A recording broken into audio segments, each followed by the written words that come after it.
There lived a man in Japa. He was called Mr. Thapa. He had a fruit shop.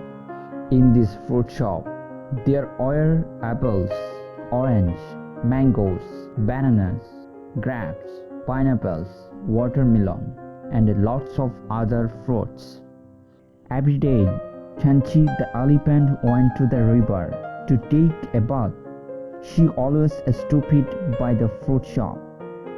She did not go away until Mr. Thapa gave her a banana. Mr. Thapa did not like this. She was an unkind woman. One day, Mr. Thapa was not at his shop. Mr. Thapa was at the shop. Kanchi came and waited for her banana. Mr. Thapa did not give her any banana. Mr. Thapa drove her away with a stick.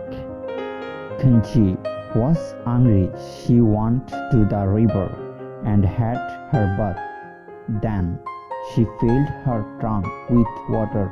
She went back to the fruit shop. She splashed Mr. Thapa with the water.